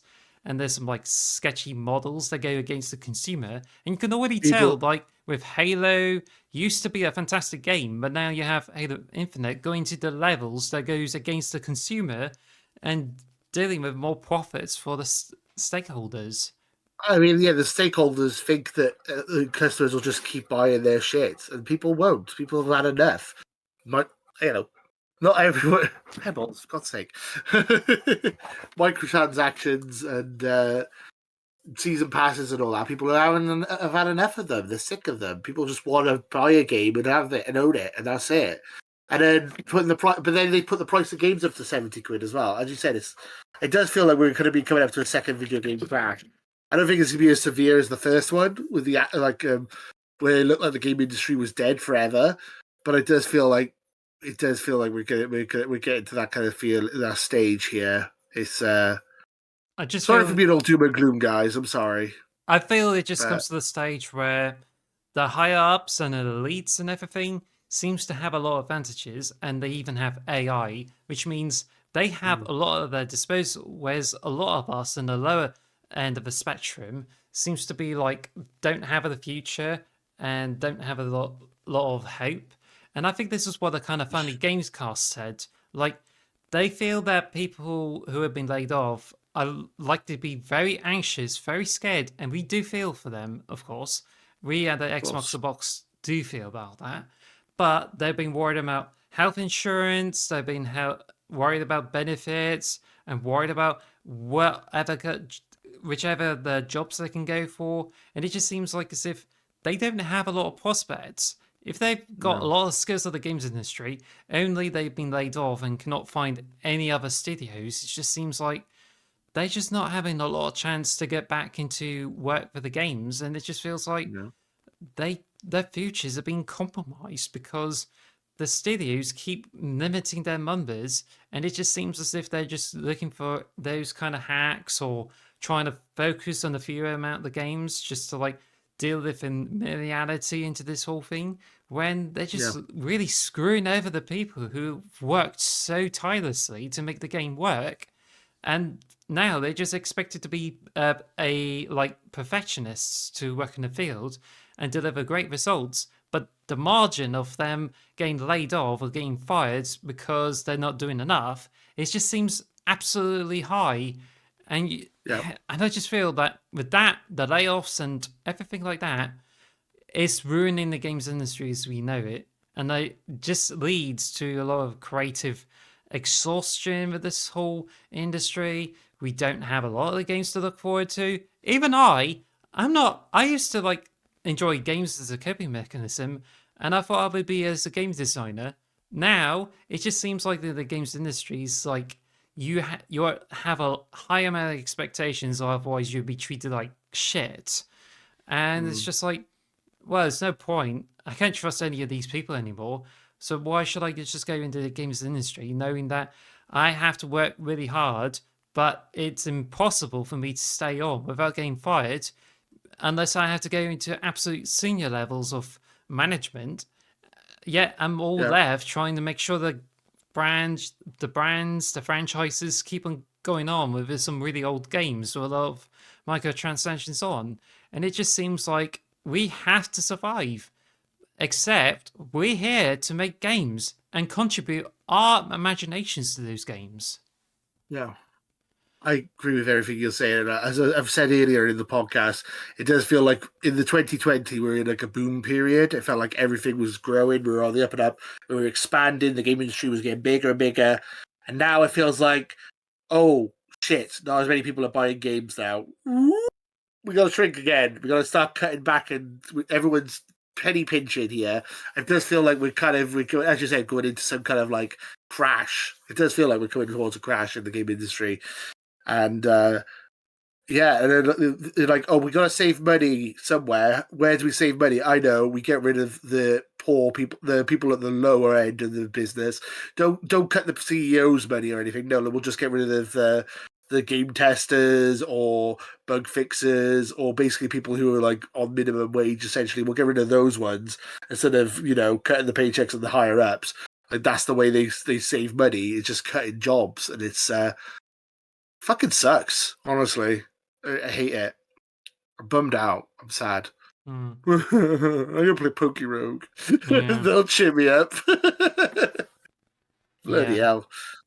So But yeah, it sucks. It sucks. Hopefully, I'm wrong. I'm hoping I'm wrong, and I'm hoping that this all turns around into being.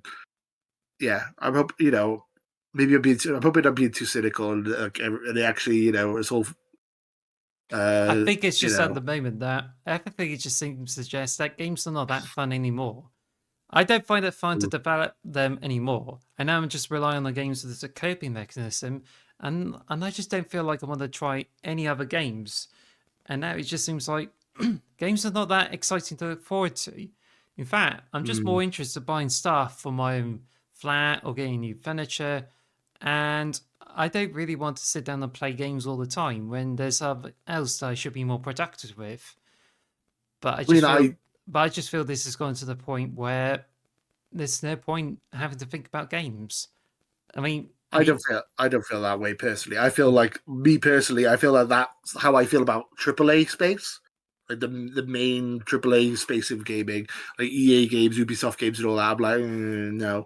Like I'll find joy in like indie games and stuff, like Cocoon and Inscription and Undertale. And there's all these like really, really interesting, passionate games that like people have made, and I would still highly recommend. There's still passionate people in the game industry. Just unfortunately, they don't have the people with the big budgets, and not those people. Unfortunately, there's people who are making video games for money, and there's people who are making video games for art and for joy. And unfortunately, the people who are making art for joy don't have the money of the people who are making it for business. Unfortunately, which is a shame. And I'm gonna miss Tango Gameworks. As I said, Hi-Fi Rush was an amazing game, and I'm really gutted to that. I mean, full circle here. That's basically what this whole podcast has been about, isn't it? And I'm sad to see them go because they made a fantastic game. And if they get rid of either Double Fine or Ninja Theory next, that's even worse. It's sad to see all these fantastic, talented people losing their jobs. And Xbox, do better, man. Like, what are you doing? This was a mistake, and I hope you don't make the same mistake going forward. Yeah, I'm sad now. But there is still hope. Hopefully we'll have more Hi-Fi Rushes in the future, just maybe from different developers, because obviously Tango Gameworks is no more. But there's hope for another Hi-Fi Rush kind of scenario. I think you're just Fingers crossed. focusing on the positive aspect, and I think the Trying one to. thing that will like help the games industry will be the indie developers and not rely on the big publishers, because as one said, EA just gone took the ham into a huge business and it's been disliked, and Microsoft seems to be following the same suit, likewise Yeah. with Sony and Ubisoft. And now, if the indie developers have to like self-publish or find a decent publisher to get the games over and do well, then it works. But they don't have a lot of marketing, and it just seems like, especially with mobile games, like you have a very niche marketing and it's spread by word of mouth. It's just almost as if it's turning the games into a niche where if you find Yeah. this pocket of games there, you can like play them. But I think if you have like the Gen Alpha who's like using tablets and trying all those sorts of games, I feel this is what it reduces to, that you just get games by exploration or have lots of random games that are being made with minimal effort. And it just seems like as if the games are just behaving like the games you see on TV shows, where it just seems like it's ill thought of and don't have a lot of passion into it.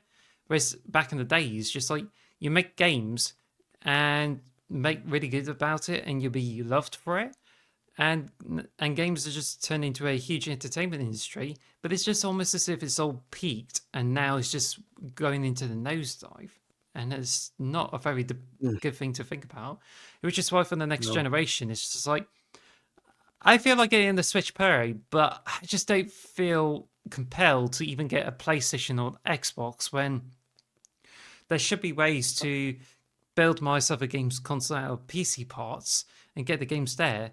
And it's just only just a PC and mobile gaming. Except I don't really play games on the tablet or mobile these days. What's the point? No, neither do I. I was going to say I'm not going to be buying the PlayStation 6. I bought the PS5 and I've regretted it ever since I bought it. I've barely played it. The Xbox, I'm likely to buy the next Xbox just because I'm invested in the ecosystem and I like Game Pass. But even then, I'm like, it's getting there. It's worrying, and I feel like I'm being a bit downer. I'm trying to find the positives.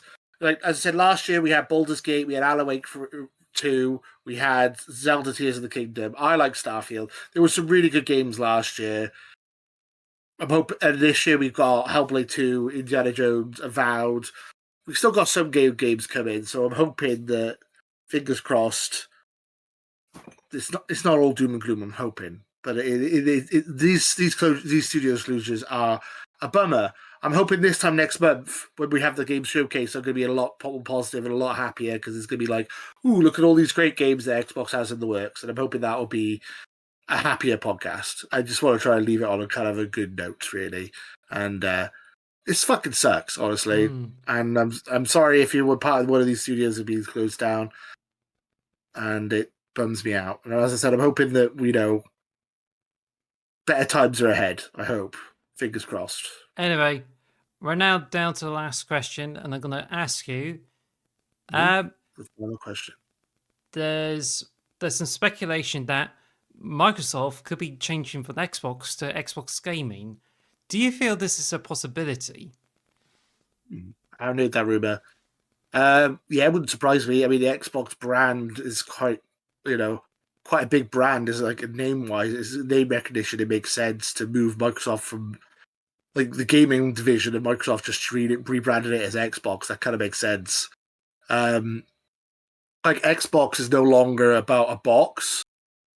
Ironically, it's not on. Is like the reason it was called Xbox is because it was a box with was it X-Direct in it? I can't remember exactly what the part was. DirectX. The original DirectX. That's it. I got it the wrong way around. So the original Xbox was called that because it was the Xbox, and now we have multiple boxes since then. But now it's more of a service, especially with Game Pass. Like you can see that they got rid of Xbox Live Gold and all that, and Xbox Live is no longer a thing, and now it's just Game Pass. So yeah, if to simplify things, like I think they might just go, Microsoft is our like Word, Office, all that kind of like computery like professional stuff, teams, and then our gaming division will just be known as Xbox. I think that makes sense to separate the two and to use the Xbox brand as more of a catch-all, especially when Xbox games are now going third party and also on PC. I think that makes sense. But then if you Yeah, it makes think, sense to me. but there's rumors that they would like change from Microsoft Gaming, and it's no longer about like Xbox. It's now more like about gaming that you can have on PC, mobiles, and Yeah, they would only like do the few Xbox consoles before they decide to do something that has PC gamers in mind. And yeah, it's quite likely they will make hardware akin to Asus Ally and even like how do I put it? Steam Deck, and they could be bringing out something that will be very, very familiar with Surface Pro, which is a tablet with if you buy the keyboard with it, it just kind of works yeah. with it. Well, I was like, because we've had this discussion before. The PS5 and the Switch both have basically destroyed Xbox when it comes to console gaming, when it comes to the console market. So they need to do something different next generation to stand out and to win. So I think the next Xbox might be an Xbox that has Steam on it, has Epic Game Store on it, has like, and essentially is just a PC you plug into your TV.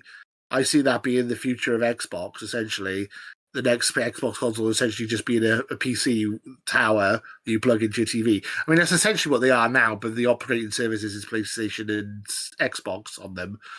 They are just basically big PCs. I can just imagine they're leaning more into their PC side, and the next Xbox essentially being essentially an all-in-one device. Ironically, you'd be able to play like God of War and stuff from Steam on your new Xbox if that was the case, which would be hilarious. Yeah, I think that might be what happens next generation, and I think that's what the future of Xbox is. They're moving away from the box as a thing. Yes. Essentially, they want to be a service. They want to be like Netflix, and yeah, they want to be on everything. So I think, yeah, if they change Microsoft gaming to Xbox gaming or whatever they're going to rebrand it, I can see that happening. I don't see that as a shocker to me. That makes perfect sense because that is the way Xbox is going at the moment. Like it or lump it, it just seems to be the way they're going. You know, I like the idea of having Steam on my Xbox, but I also feel like it does kind of the gaming console market is kind of going to deteriorate and kind of become a different. Like this is going to be essentially as a piece. It's just going to be a PC market again. But anyway, I think that's the way I see it. What do you think about the possible name change?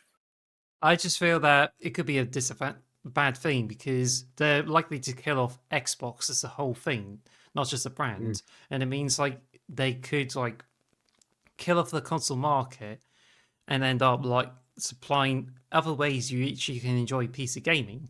But I think the trouble is that the people are not liking the Windows storefront, which is something they are focusing on, and it just seems like people are not trusting Microsoft not much more. And yeah, the Microsoft, it just seems like they've been reduced to a whole gaming thing that tries to appeal to many storefronts, uh, Yeah, systems by other manufacturers. Like they're just likely to turn the full Sega. Only Microsoft Gaming is quite a not a good sign there because you have like Gaming, Google Stadia, the mm-hmm. Facebook Gaming, and all like left in the corner and just not to be talked about again. And that is not really a good thing for Microsoft to go in this aspect. I mean, Xbox is always, or Microsoft has always been a software company, haven't they? Mainly, first and foremost, they've always Hence, been about Microsoft. software. Yeah, exactly. They're software. So, I feel like moving Xbox into more of a software business instead of a hardware business kind of makes sense. They have already said that we are getting a next generation of consoles. They said that we're getting a new console later this year. So I don't think the console is dead quite yet. But I do feel like the future is going to be essentially almost like what Stadia was trying to be, but hopefully a bit better and actually Yeah. works. I think Yeah. it's going to be like streaming games straight to your Chromecast, straight to your Fire Stick. Essentially, almost like a browser thing. You could just go into like and play games like that way. I think that's probably the future of Xbox, and I think the console is kind of becoming obsolete. Essentially, even though I love my consoles, they're my babies. I love them so much. Like, ooh, don't take Yes. them away from me. But I do feel like it's essentially what you were saying before. Why have a console when you can have a PC? And like it feels like the more hardcore gamers move into PC, the more casual gamers are moving to mobile, and the console space is kind of, in the middle, kind of just. Yeah. Anyway, So we must yeah, wrap this up because we're going to a long episode. We're hoping there will be just a 1 hour episode, but now it's like a 2 hour marathon. So I hope you enjoy Jesus, this movie of us like the doomsaying Doom the. and Gloom podcast. Yeah, that's right. So I hope you enjoyed it. Uh, so yeah, just thank you for listening and staying with us for all this time. And I hope you have a huge thrill out of like listening to us groaning over the fact that the studio, Microsoft's closing a lot of studios, and I think we definitely need a break too. So until then, I'll see you soon. And anything else you still like to say? Yeah, hopefully next week's episode will be a bit happy. Or next episode we do will be a bit happier. That's all I'm gonna say. Fingers crossed. Hopefully we get some good news. Ooh, please, Xbox, give us good news. Thank you guys for watching. Though we really appreciate it. Comment, like, subscribe, and all that jazz. And also follow us on audio services. And it's a goodbye from Potato the Optimist. And until then, bye bye. Bye. Thank you for listening to the X Marks the Box podcast. Follow us at X Marks Box on Twitter or X Marks the Box on YouTube. And follow us on all audio podcast services. Thanks for listening.